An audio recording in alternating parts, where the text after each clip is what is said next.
প্রজ্ঞাপন জারির প্রায় ১ যুগ পর আপিল বিভাগের রায়ের ফলে অবশেষে দ্বিতীয় শ্রেণীর গ্যাজেটেড কর্মকর্তার মর্যাদা পেলেন সরকারি প্রাথমিক বিশ্ববিদ্যালয়ের প্রধান শিক্ষকরা। তারা বেতন পাবেন ১০ম গ্রেডের স্কেলে। সর্বোচ্চ আদালতের রায়ে দীর্ঘদিনের বঞ্চনার অবসান থেকে মুক্তি পেয়েছেন বলে জানান প্রাথমিকের প্রধান শিক্ষকরা। ২০১৪ সালের ৯ মার্চ সরকারি প্রাথমিক বিদ্যালয়ের প্রধান শিক্ষকদের চাকরি দ্বিতীয় শ্রেণীতে উন্নীত করে প্রজ্ঞাপন জারি করে প্রাথমিক ও গণশিক্ষা মন্ত্রণালয়। কিন্তু পরে মন্ত্রণালয় প্রশিক্ষিত প্রধান শিক্ষকদের জন্য ১১ ও অপ্রশিক্ষিত প্রধান শিক্ষকদের জন্য ১২তম গ্রেডে বেতন নির্ধারণ করে। এই সিদ্ধান্ত চ্যালেঞ্জ করে হাইকোর্টে রিট করেন বাংলাদেশ সরকারি প্রাথমিক বিদ্যালয় প্রধান শিক্ষক সমিতির সভাপতি রিয়াজ পারভেজ সহ সংক্ষুব্ধ ৪৫ জন প্রধান শিক্ষক।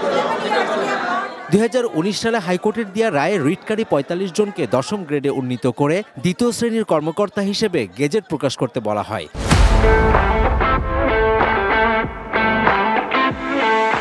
উচ্চ আদালতের এই রায়ের বিরুদ্ধে রাষ্ট্রপক্ষ আপিল করলে তা খারিজ হয়ে যায়, কিন্তু তা চ্যালেঞ্জ করে পরে রিভিউ পিটিশন দায়ের করে রাষ্ট্রপক্ষ।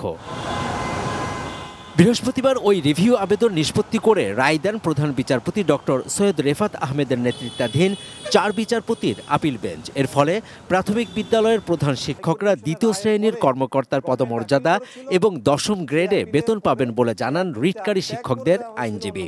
দীর্ঘ লড়াইয়ের পরে শিক্ষকরা আজকে তাদের স্বীকৃতিটা পেয়েছে, এটা একটা সম্মানের ব্যাপার। এবং যারা ১১তে ছিল তারাও ১০ পাবে ট্রেন, যারা ট্রেন না, যারা অদক্ষ তারাও ১২ থেকে ১০ পাবে। তারা দ্বিতীয় শ্রেণীতে আপগ্রেডেড গেজেটেড স্ট্যাটাস পাবেন। ৯/৩/২০১৪ সাল থেকে চেয়েছি আমরা। তো আমি মনে করি যে সরকার এই বেনিফিটটা এক্সটেন্ড করবে সবার প্রতি। টাইম স্কেল আর সিলেকশন গ্রেডটা যতক্ষণ আবার নতুনভাবে রিইন্ট্রোডিউস না হচ্ছে ততক্ষণ পর্যন্ত আমরা ক্লেম করব না। এটা আমরা অ্যাপিলেট ডিভিশন আন্ডারটেকিং দিয়েছি। সর্বোচ্চ আদালতের এই সিদ্ধান্তকে স্বাগত জানিয়ে উচ্ছ্বাস প্রকাশ করেছেন প্রাথমিকের প্রধান শিক্ষকরা। আমরা বঞ্চিত থেকে দাঁড়ে দাঁড়ে ঘুরেছি, চেষ্টা করেছি, কোনো পথ না পেয়ে শেষ পর্যন্ত আমরা আইনের দ্বারস্থ হয়েছি।